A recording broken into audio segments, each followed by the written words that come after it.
This is the EnT podcast, conversations about education, technology, and culture, with Dr. Doug Reed and Dr. Matt Stranick.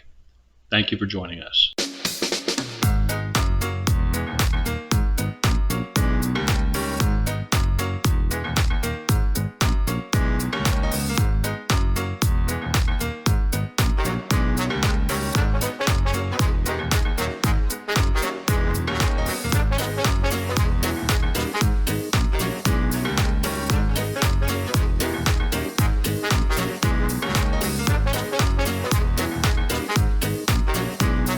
My name is Dr. Doug Reed, and I am located on Abagway, the traditional and unceded territory of the Mi'kmaq people.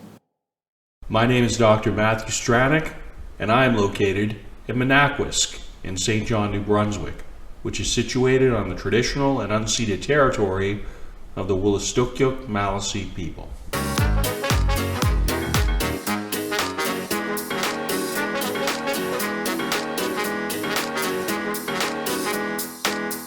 Hey everybody, welcome to the latest episode of the EnT podcast. Not that it's Saturday morning where you are, I'm willing to guess, but here in the best coast, which is to say the East Coast, Atlantic Canada, FYI, we are on Saturday morning time. And I just wanted to say hey to everybody that's listening, hey to everybody that's checking this out, and hey to Dr. Doug Reed. How are you doing, Doug? I'm good. It's raining where I am right now, so the best coast is ice rain. But other than that, things are wonderful here. How about the you? The best coast being the wet coast, I think, because it was I forget, because Kamloops, as you recall, is just like super dry, right? Like semi-desert, right? And I mean, you weren't in Kamloops for as long as I was. I was there for basically 5 years. But past couple days in St. John, we've had the days where it just like rains all day, but not.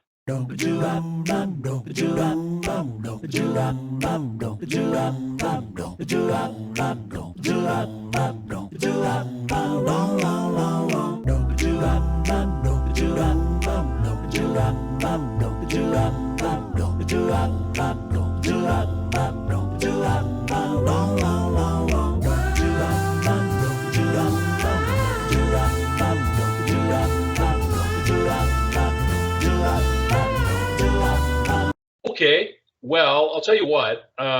What I've been doing with this, when this happens, is I've been sort of putting in these little interstitial parts into the video, right? I've been putting in.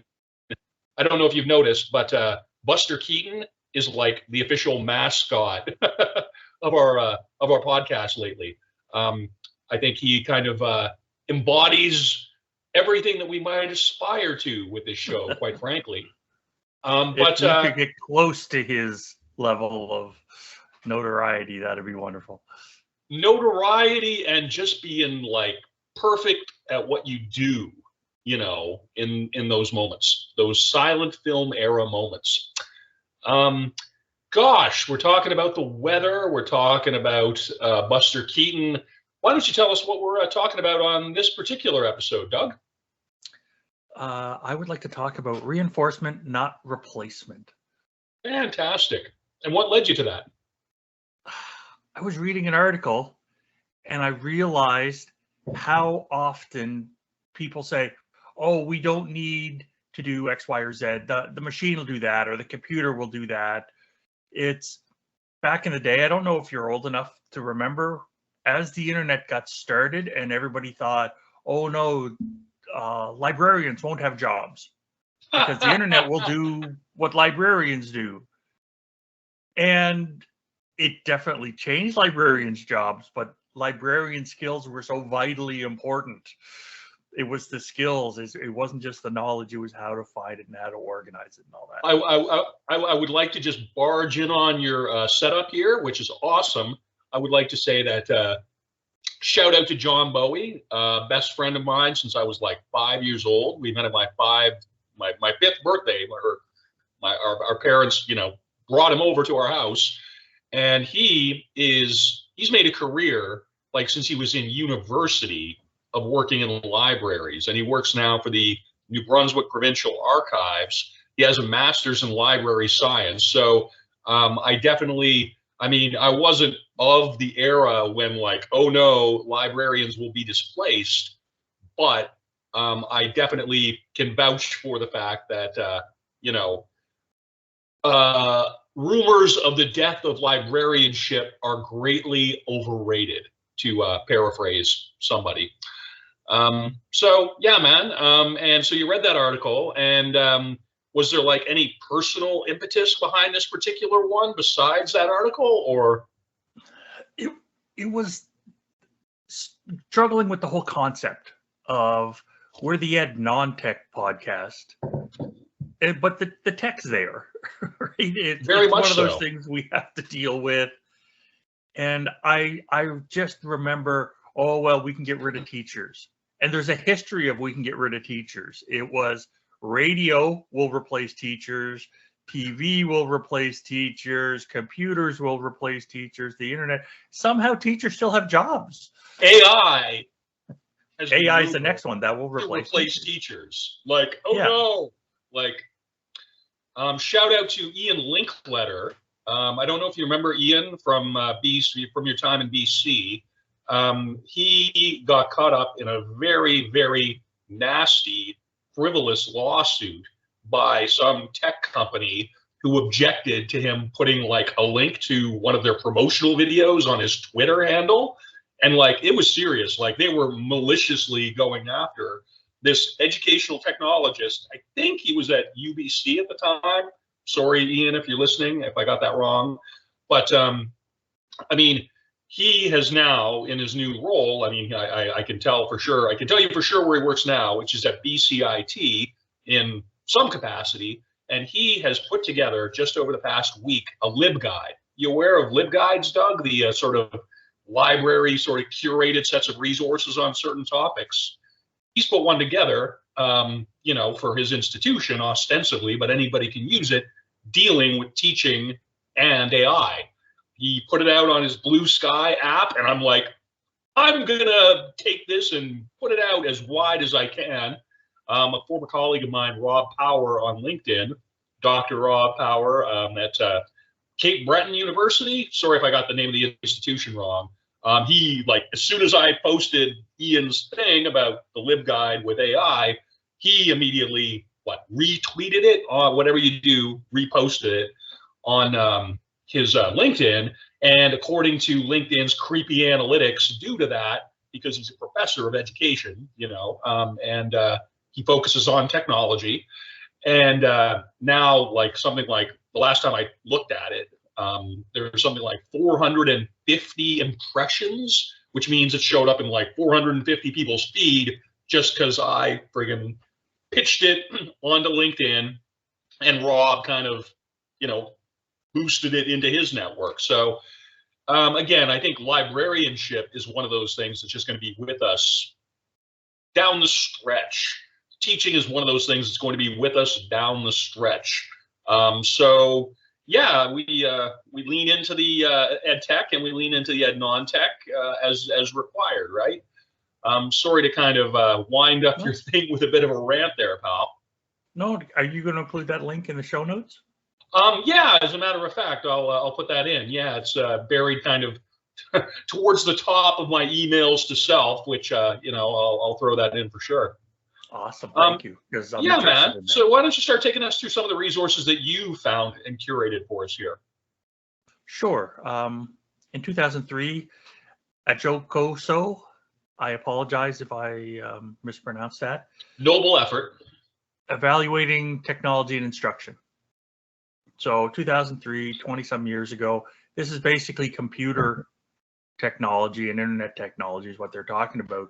But they describe a definite need to have a stronger research focus on the interaction between technology, pedagogy, curriculum, and student learning. Wow. And more than 20 years ago, we're saying it. And honestly, has it happened?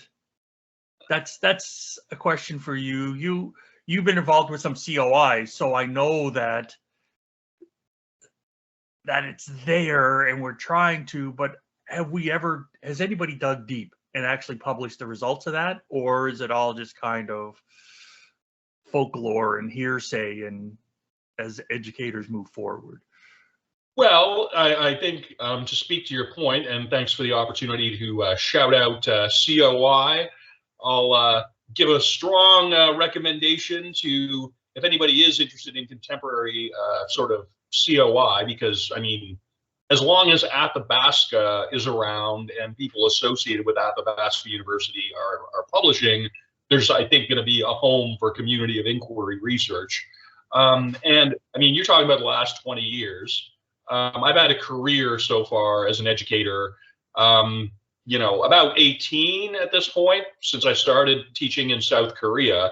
And what I would say is, like, among the cohort of people who actually have degrees and qualifications in education, you know, you're getting inculcated with these kinds of frameworks and approaches to thoughtful teaching with technology vis-a-vis pedagogy. I mean, you know, any education program in Canada worth its beans, worth its salt, is going to be putting an effort into that. So whether or not people are like practicing that in the classroom as teachers or, you know, administrators or whatnot, that is to be determined.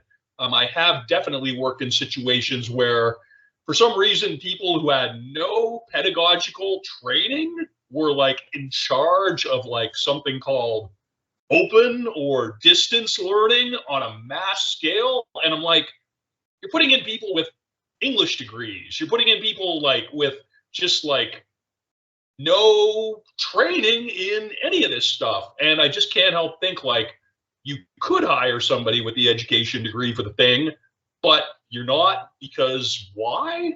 I don't really, that's an inconsistency. And I'm just speaking, of course, hypothetically, but I think probably it speaks to a larger tendency where people without, you know, education programs and training are just kind of like, well, whatever I teach is the thing today. So whatever I say it is, it is. And not to diminish that particularly, but I don't know. To answer your question, no. How about that? No. It's so nice that you went off on the tangent you went off on. Sorry, dude. Because that has been a pet peeve of mine. Not the tangent thing, the content. I struggle with people in faculties of education that have never been teachers. They get their BEd, they get their MEd, they get their PhD, whatever piece of paper they get, and then they get hired in the faculty, and they're trying to train educational researchers. They're not trying to train teachers. Exactly so. And I had an interaction with somebody who kind of looked her nose down on it and said, I don't deal with technicians. I'm training the future researchers. And all I wanted to, the list of things going through my head that were not pleasant. But like, you are a trained meditation teacher. So you took your inward breath, you adjusted your chakras or whatnot, and... Oh yeah, that didn't happen for like 11 hours.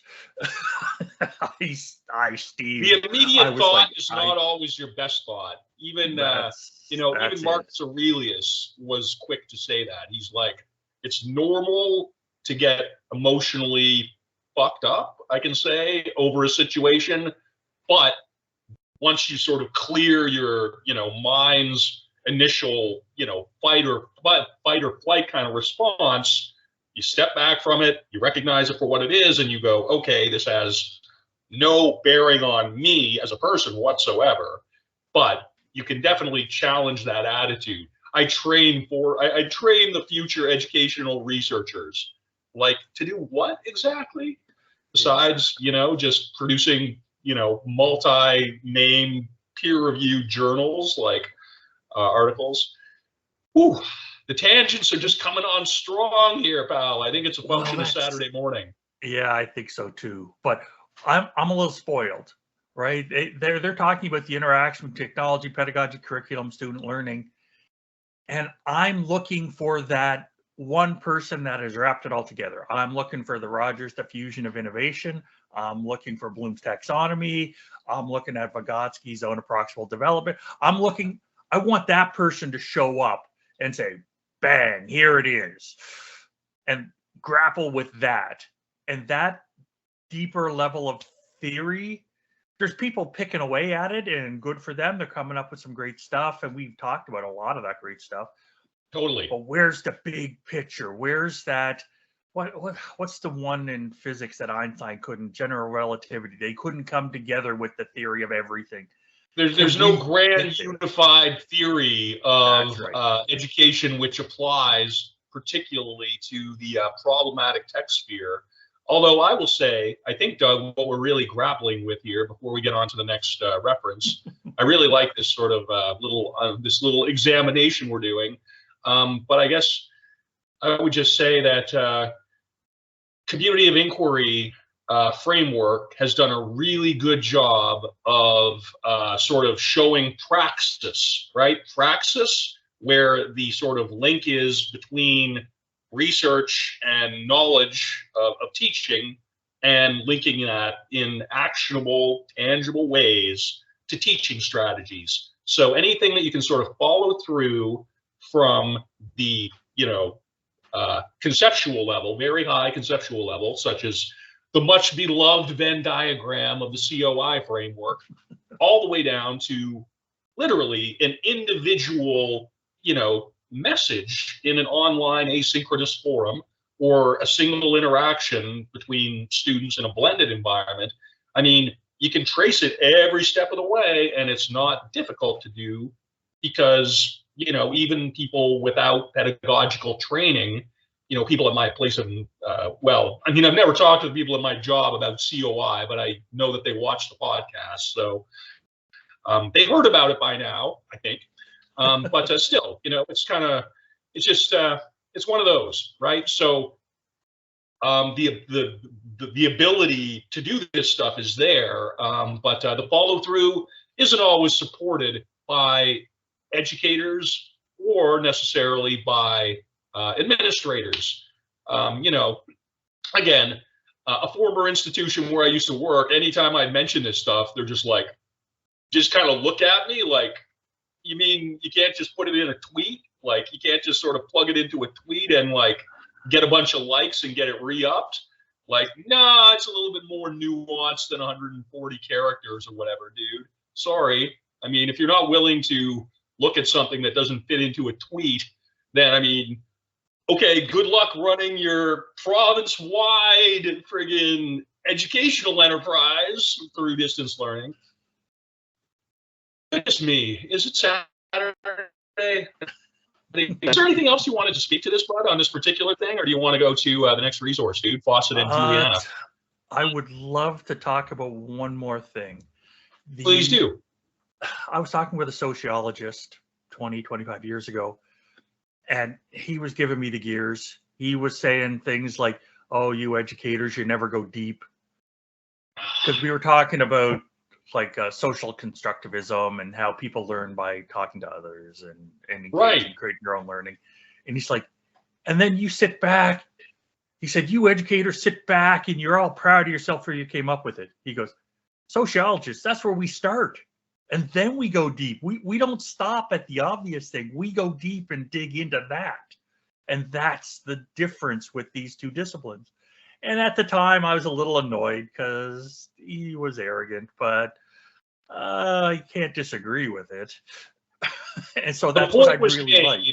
Even if you don't necessarily appreciate how it was made. I gotcha. Yeah. Yeah. The message is okay. It was how the message was delivered that I didn't care for a whole lot. A mess of a message. Yep. That's it.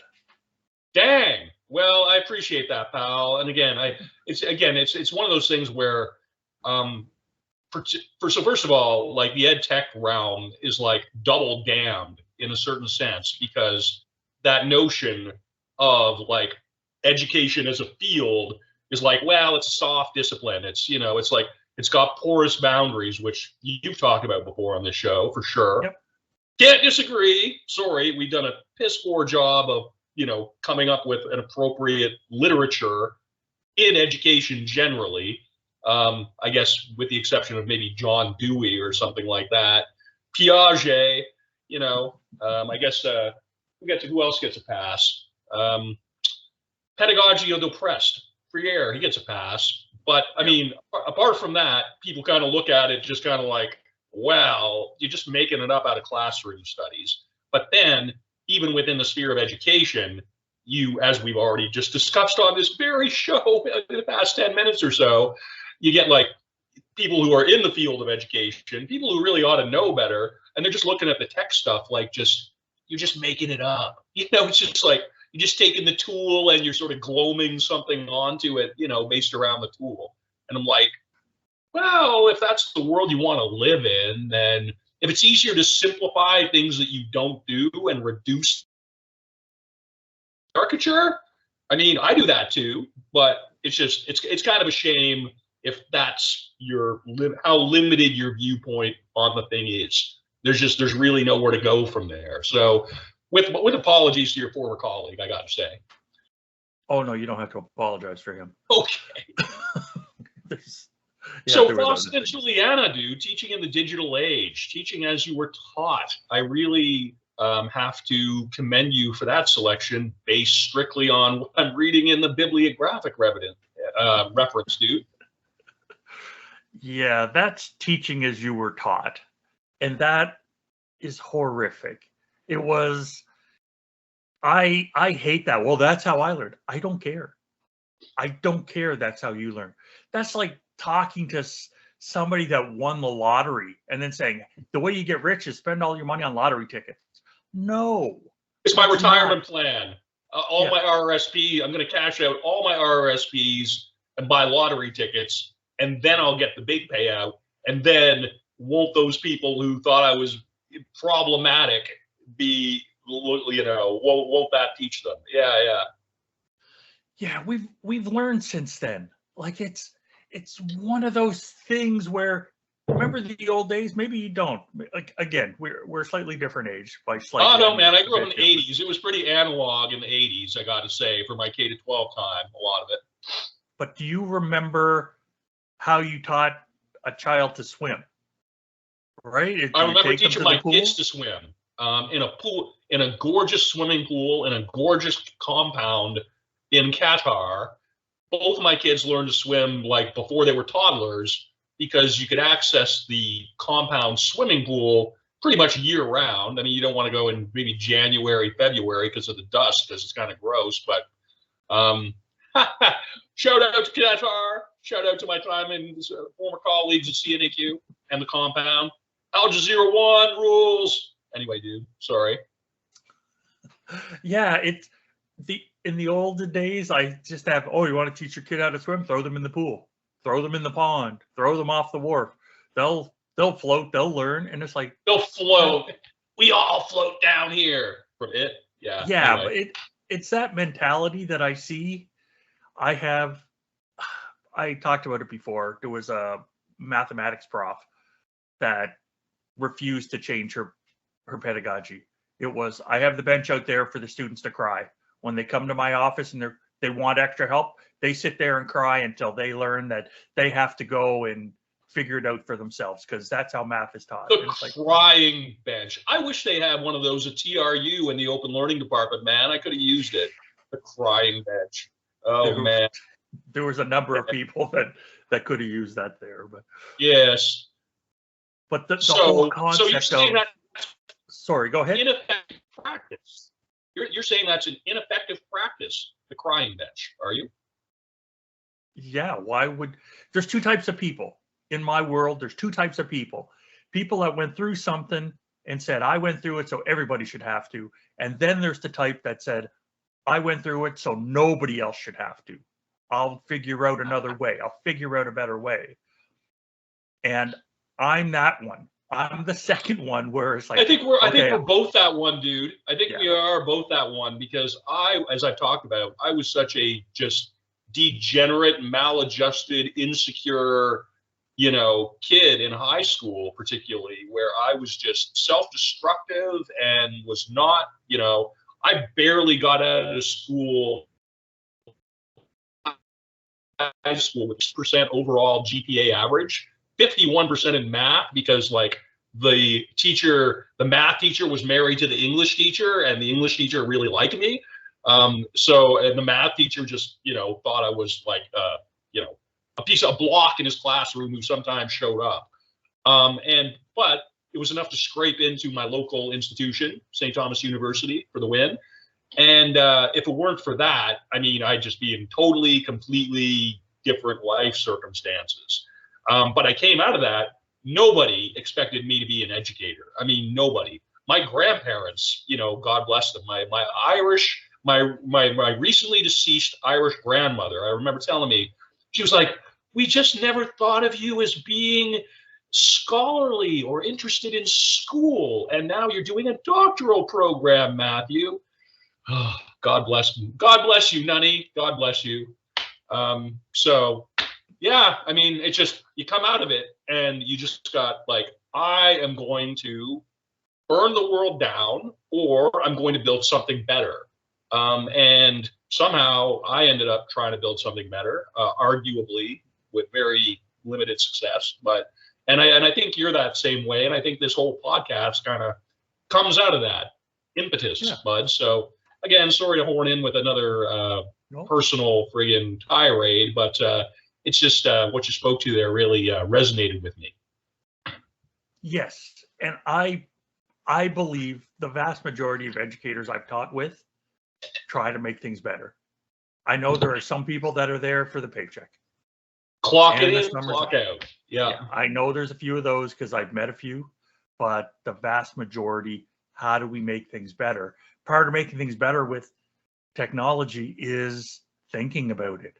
It's how am I going to do this to help the students some more?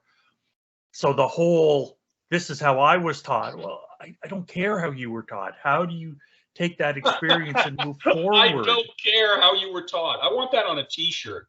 That might be the phrase of the podcast, dude. I'm just going to nominate that if you want to. Yeah, I mean, okay. That's good. Yeah. My name is Matt, and I don't care how you were taught. His name is Doug, and he doesn't care how you were taught. We don't care how you were taught. And if we take a look at the concept of reinforcement, not replacement, in the title, the replacement is in the 1970s, the way society went, women had to start working out of the house because of the way economics went, and you need money to survive and all that. And a lot of times TV became the babysitter. The kids would go sit in front of the TV. I was babysat by the TV. I grew up in the 80s. Na, na, na, na, na. And I've seen children that I've either taught or are friends of mine that were given devices, given screen time. It was, here's the iPad, go play. Here's the iPhone, go play. And it's the same concept. As a parent, I am guilty of this. Sorry, boys. Sorry, Ethan and Kai. You're doing okay. Love you, kids, but I did that to them / you. And as you look back on that practice, that was replacement. Yes. And I'm sure there were times when you were just exhausted and it just had to happen. And I get it. 2 jobs, doctoral study. Here's the app. Here's the tablet. Yep. Enjoy it, kids. We're in the same room. Quality time, right? That's it. Hey, we're in the same room, so that's what you're getting. Right. Look up from your screen. Make eye contact with each other sometime. That shit is real, man. That shit is real. So, speaking of teaching as you were taught, because honestly, dude, I think we could actually do a whole episode on just that particular thing. So from the producer to the director, just putting it in your director hat. But do you suppose that there's a significant linkage there to be had with Pelican Walls from 2009 with technology on the way that students learn. Yeah, what I really loved about this, teachers' beliefs and technology practices, in previous episodes, we've talked about how if teachers aren't on board or teachers aren't sold on the thing, it's not happening. It doesn't matter what supports, what structures, what money, what anything. If the teachers aren't on board, it is not happening in their profession. Got to have buy-in. Yes, buy-in from the troops. Yes. And this article from 2009, they talked to a bunch of teachers, and this research showed the teachers, here's the difference that happens if you use the technology. Here's the impact. And that was the buy-in part for them. There was the resistance at first, because of course, as with Rogers' diffusion of innovation, I love that one. I realized it's a good one. It's a really good one. I remember that from my doctoral studies, and I remember thinking, okay, I got to keep this sort of close by because it helps describe some phenomena pretty easily. It's right up there with the Pareto principle, if you want to, follow along on a similar track. Yeah, that's. So they describe the impact that the technology had on the student learning, and the educators are like, holy moly, okay. And you need that holy moly, okay, now we got to change. Teachers, by definition, are overworked as hell. And it's literally like, I mean, I went out on a date with an educator this past week. It remains to be seen if a second date is happening. But, school teacher. And I mean, some people, they come home and they're just completely flattened by what the work requires of them, right? And then people go like, and they get summers off. Like, it's just, there's so much unpaid work and so much emotional labor that goes into that. But then, like this really awesome woman I hung out with a few nights ago, she, on the other hand, is one of these people who, like, they thrive on it. They thrive on the energy. And then, I mean, this woman goes and plays sports, 3 times a week, and takes her kids to sports, each of them a couple times a week, and rich social life, reads books, and just so, I mean, it's sort of like, if you show somebody that something's going to be immediately beneficial to what they're doing, it immediately cuts through the noise. So we need, I think, within education generally to do a better job of sort of cutting through the noise and going, what's that commercial? Where's the beef? Where's the beef? Where's the teaching strategy that I can use in the moment? Right? Another tirade. That's what I'm here for, dude. No, that's quite all right. Part of the reinforcement, not replacement, is when I learned how to. I bought a boat years ago, and I learned how to back my vehicle up and my boat up into a parking spot, because apparently you can't just drive in and dump it in the middle of a parking lot, right? It needs to go into man, as somebody who doesn't know how to drive, or as somebody who doesn't know how to pilot watercraft, what you're describing to me sounds incredibly challenging. I read some stuff. Here's how you do it. I looked online. Here's how you do it. Here's some example videos. And I was not confident at all, but I gave it a go because I just bought the boat, right? I had nothing like the present. The water somehow. Yeah. Well, the problem was getting it in the water, because the boat ramp was only so big. So how do I back this damn thing up and keep it straight to get the this thing? This is since moved to PEI, right? You didn't do this, or was this like years ago? That was Alberta. That was years ago in Alberta. I was going to say, what can you do with a boat in Alberta? But there's lots of lakes in Alberta, right? So Lake Wabamun is there. That's where I sailed for more than a decade. I sailed at the Edmonton Yacht Club. It's awesome. You belong to a yacht club, did you? Did you have a yacht club membership? Yes, but okay. Was it fancy? Did they like serve caviar like at the yacht club? Did you? The way I force nearby, like the way I describe it is, imagine trailer park with boats. Ah, that's That's what it was. And Voting it's over culture 100 years is old. It's around. 101 years old, so it's been around for a long time. Fantastic. So when I was trying to learn, I had done the reading that I could find. I'd watched the videos on how to do it, but it was having the old farmer. I had two friends of mine that are farmers, and they both grew up on farms and all that That's stuff. a dying trade. That's a dying practice, like It farming. is. Again, another episode suggestion, but By the time they were 12, they could back trailers up. And there was one time I was trying to get in someplace, and Buddy was like, "Oh, you got plenty of room." I'm like, "I have like 2 centimeters on each side." He goes, "That's way more than you need.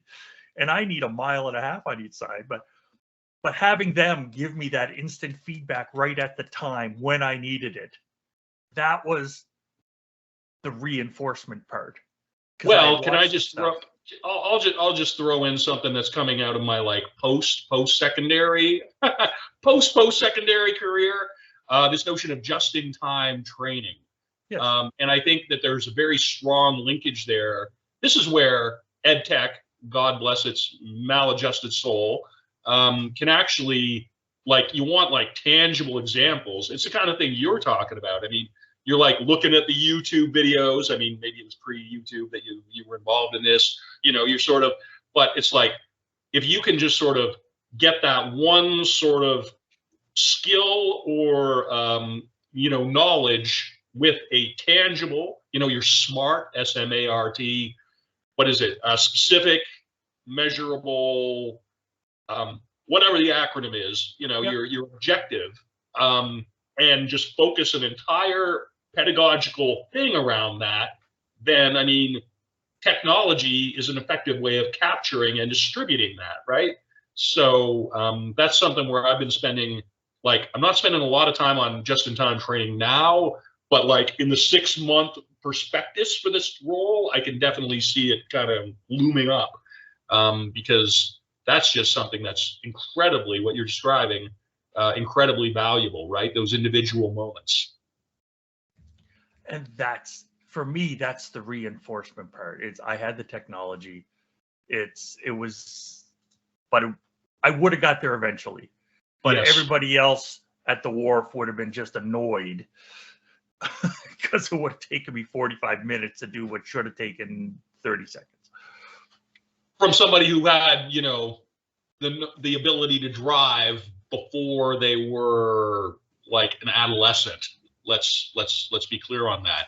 Subject matter experts at a very high level, I gotta say, in that particular regard. Oh yeah, absolutely. Radical. So can we link this in any way to Soto, this very recent? So Soto is when I started reading and then I found Soto, it was like, oh my goodness, this ties so much into some of my past experience. And Soto 2023, benefits of using interactive videos in the classroom. And one quote was, "I've never had to repeat directions to students, said no teacher, staff member, or central office personnel ever." Right? Never once. Never in the history of education. Yeah. Everybody gets it the first time, every time. No problem at all. It is just, with the video, like, I added another article to the Google Doc that I don't. Okay, cool. I'll make sure I get that updated. Yep. Yeah, and it was the first time I ever had experience with that opportunity. When I was doing some research with iPods in classrooms back in like 2006. Okay. This is one of the first time podcasting ever got mentioned in an academic article. I just posted it in there. But one thing Jeff Vardy, one of my colleagues, did is he recorded all his instructions, and then those files went to the iPods. So the kids could listen over and over and over and over and over and over and over. Like, some kids picked it up on the first time and they were good. Those are the kids that you need to get out of their way. They're going to learn anyway, right? Just get out of their way. And then there's the other kids that listen 2 or 3 times. And then there's the kids that listen 10, 15 times until they finally get it. because everybody's got their own speed and their own background and their own knowledge creation processes. That is fantastic, dude. That is so thoughtful and nuanced. That whole thing that you just described. Yacht club clap. Yacht club clap. That's what that is. Very fancy yacht club clap. Thanks. It was Jeff Vardy, Lisa Curvin, and I worked on that project in Australia, and they were so lovely to work with. They were just amazing. Well, and the way that you're describing, like students sort of slotting themselves towards, you know, as the technology as per their ability, interest, and inclination, shall we say. Okay, so I'm just going to throw this out there. In my sort of ridiculous punk music fandom, I am a huge fan. I should have been wearing a Replacements t-shirt today. But this episode, you know, because I get to choose the musical selection, as soon as I saw the title, I saw the word replacement in there, and I'm like, we're doing a thing on the Replacements. What you're describing, really, the Replacements got this awesome, you know, 8-song, 20-minute EP from the early 80s called The Replacements Stink. And the first song on that is called Kids Don't Follow. And you know, this is where like my education brain and my punk music kind of brain kind of go, oh, some similarities there, which is helpful to no one besides me, and it's not even helpful to me whatsoever. But kids don't follow what you're saying. Kids, whatever. It's a lot of shouting in the song, but he keeps going, kids don't follow. So kids don't follow. They're going to find their own way towards the iPod, except they're probably not using iPods anymore. They're using their phones. Still. No, they're definitely on their phones. The thing I really loved about it was because students could go at their own pace and it was private. They didn't have to stick their hand up and say, I don't understand, could you repeat it? Because right.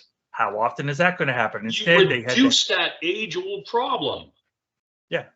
So they got to listen as much as they wanted and needed, and nobody else knew. So I can't believe you haven't done a podcast in between like this since, you know, before our show. I'm really surprised based on what you just described. I didn't have the right partner. I had a fantastic research writing partner for years, Nathaniel Ostashevsky. He's amazing. He is such an amazing person. You mentioned him before, yeah. Yeah, but he was in the academic stream, and his job was to publish articles. His job was to do the research, to get the data, and to do the publishing. So we did that. Training future educational researchers, would you say? Oh no, he was a career educator. He was in high schools for many, like 19 or 20 years. That is rad. And then he got in. Okay. Then he got in. So, just curious. Yeah. I can't BS him about anything because he's been through it all too. But his sort of, I guess, area of praxis, since we're going to drop, 10-cent words, and your area of praxis did not overlap in glorious Venn diagram fashion to have a podcast within the overlap. So it was more of a time thing. Always the case in an educational enterprise. Always a time thing. Yeah. So that's why, 2 years ago now, or whenever you drop that comment on Facebook mentioning maybe a podcast, and I'm damn right, let's get in there. I've just this whole enterprise for me has just been like, I don't even, I used to spend just a lot of time like on creative kind of writing, formats where it's like short stories and poems and whatnot. And I still love that stuff, and I still appreciate the opportunity to create that. But eventually, principle, right? What's the 80% that's going to come from the 20% that I produce, right? What's the 20% that I produce that 80% of people are actually going to care about or be interested in? Well, as it turns out, it's educational commentary. And that's cool. I get my kicks writing this stuff. I get my kicks talking about this stuff because I care about it so deeply after 18 years and various conundrums. I'm not like Odysseus or anything, you know, exile for 10 years, but I mean, this career has left some marks, right?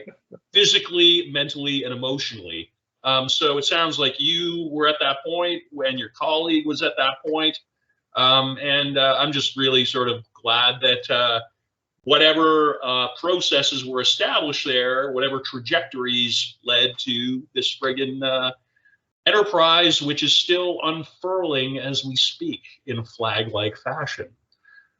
So you got one. So you got that extra reference then, which I am not looking at. The last one I actually have within my thing here, and because I'm looking at the WordPress that I set up a couple days ago. The last one that I've got here that you put in. The Soto article. Exactly so, yes.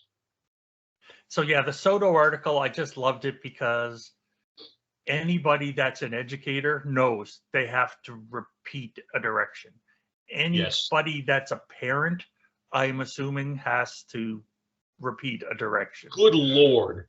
That's the first, I was going to say that's the first 5 years, but I mean, you ask my dad. My dad's been repeating stuff to me like in the past week that he had conversations with me since I was, 15 or 16. He's like repeating certain lines to me almost verbatim. Bob, much respect, much love. That comes from a loving place. Yeah, no, man, I hear it. I very much hear it. Now, we got to jump back for a sec. Please do. You referenced Odysseus and being away for 10 years, and Odysseus was away for 20 years. Jesus, I was going to say, you're going to correct me on the time. I did not expect you to have that. You're a history fan. I'm just like, oh yeah, everybody knows Odysseus, right? You probably read that thing. Have you read that thing? It's tough. I like it as a metaphor. I know there's a cyclops. I know there's like some friggin', evil mermaids. I know, like, it's the sirens. Guy goes through a shitstorm after shitstorm, if I can sort of summarize. The Cold Snows version of the Odysseus. Shitstorm upon shitstorm for 20 years, kills a cyclops, and he comes back. And is his wife and family still there for him, or how does, Only his dog remembers him. The dog is still alive. The dog remembers. Nobody else recognizes him. So anyway, yeah, the fact that I have Homer the Odyssey like sitting within arm's reach of my computer might give people some ideas of how much of a nerd I am. I'm just like, where's my, meditations? Where's my Epictetus, right? It's like, you got that within arm's reach of your computer. I am legitimately impressed. I've also got the Iliad. Good Lord, man. I've got the Aeneid, Thucydides. I love Thucydides. Good Lord. The Aeneid is here. Herodotus, the Histories, Tacticus, the Anical. Okay, Herodotus. I've heard of that dude. I have heard of that dude. So I got all that stuff. Did you? But I also have Journey to the Center of the Earth. Good Lord, did you? When you were doing your history, studies back in the day, were the classics sort of like the Greek classics, sort of something where you spent a lot of time, or this is just sort of a byproduct of your life that you're interested in it now? I was almost a classics minor. Damn. Okay. Almost. Okay. But they wanted, from what I remember, I was going to do it because I took a couple of the courses and just loved it. Like I ate it up with a spoon. Yep. But to actually get the minor, the other courses I was going to have to take, I would need to know Latin. Or I was going to have to do a lot of work to learn a bunch of Latin or a lot of work to learn a bunch of ancient Greek. And I was 19. Well, that's the thing, man. That's the thing. You got to know the language. And I'm telling you, I think we're pretty much on the very downward slope here.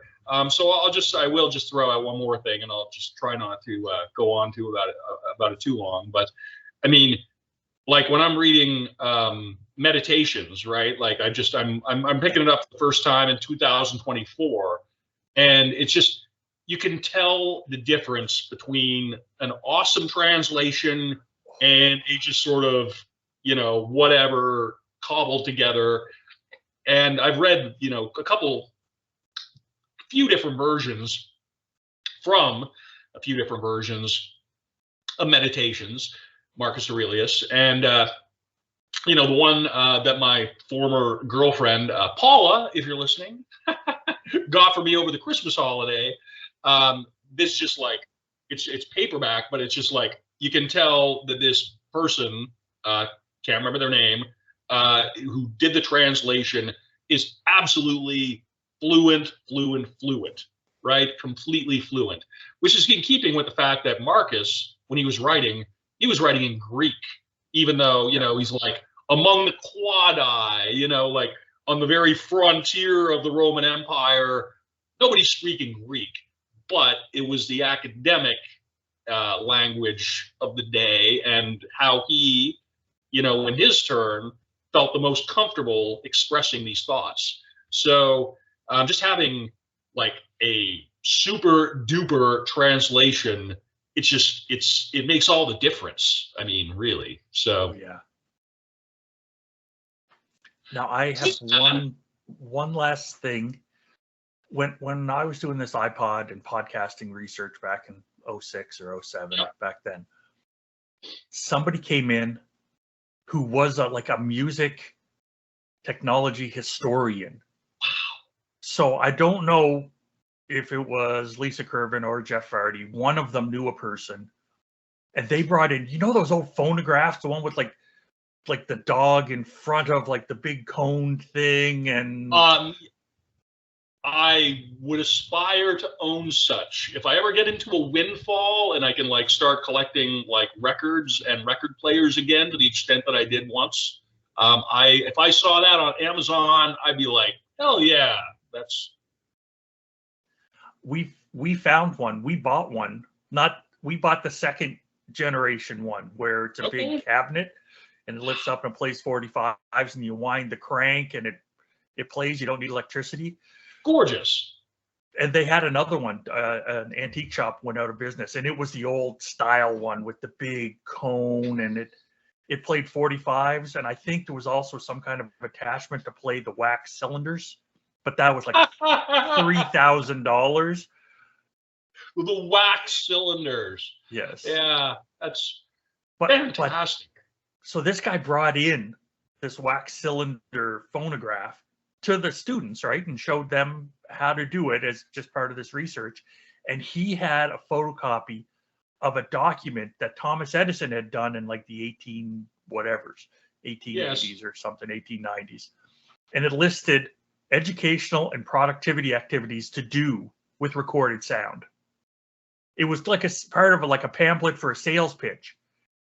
And with my digital clutter, I am so disappointed that I never got a copy of that, because I would reference that over and over and over. Because as I read it, it was like, oh man, I just came up with that idea. Oh man, I just came up with that idea. Oh no, these things are all over 100 years old, and they're just being reinvented, because that pamphlet, I've looked online and I cannot find it. So if anybody can find that pamphlet, it sounds like a similar line of marketing that like vendors use when they're trying to sort of hoard in and get you to buy their latest LMS widget or whatnot. LMS widget. You heard it here first on the Ed Non-Tech podcast. So, dude, I mean, I would love to keep. This is clearly a very rich, fruitful topic. But are we at the point yet where we got the word, phrase, and question of the podcast, dude? Yes, we do. There's one picture. I put a bunch of pictures in there. There's one picture. If listeners are going to go to our website, there's a picture called The Isolator by Hugo Burnsback. I love that picture. It wasn't the first time I saw it, but when I saw it in your document, I'm like, it's on. I love that Yeah. picture very So much. basically, it's this giant headpiece thing with like oxygen pumped in and two little eye slits, and it's supposed to isolate all the noise and all the everything, so the students' attention is exactly where you want it to be. And replacing the students learning how to focus with just that technology was a disaster, because if there wasn't a disaster, we'd have been doing it for 100 years I now. want an isolator. If there's like anybody out there with like any technical or imaginative, like if you got engineering skills and you can buy me an isolator, I would be the happiest ed non-tech technician on my part of St. John. That's a gorgeous picture. And there's some other good ones there too. So be sure to check out the notes, folks. Be sure to check out the notes, folks. So the word of the podcast is reinforcement. Yep. Because we've mentioned that so many times. The question of the podcast is, how do we ensure that learning is reinforced by technology use? Fantastic. The technology can't be the only thing. There's got to be teaching and learning and stuff going on there. And the phrase of the podcast is, I don't care how you were taught. I think that was a foregone conclusion as soon as you put that out. I swear, man, like, I don't know if you remember, like back when I was in my ridiculous phase about a year ago of just, I told like a financial person, like, I got a windfall from the sale of my share of the house at exactly the wrong time, because that was like coinciding with like my marriage cratering and my time at a former institution cratering as well. And I'm just like, I'm going to release endorphins with this money. I went to I put it on, like with the Punk podcast, t-shirts, right? I actually went to a printing place and like had Today New Brunswick, Tomorrow the World, front and back. I'm really thinking that if we ever do like a full-on t-shirt enterprise, I don't care how you taught is among one of the limited edition, highly exclusive designs from the Ed Non-Tech online shop, which doesn't exist yet, but could if anybody gave us any interest at all, that they were interested in throwing money at us. So, wow, that's my final thought on this particular topic. Please give us money so we can make t-shirts that say, I don't care how you were taught. Doug, you got anything else you want to say, bud, before we wind this one down?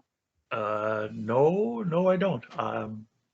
I'm happy, and I'm hoping people are still enjoying them and they come back next time.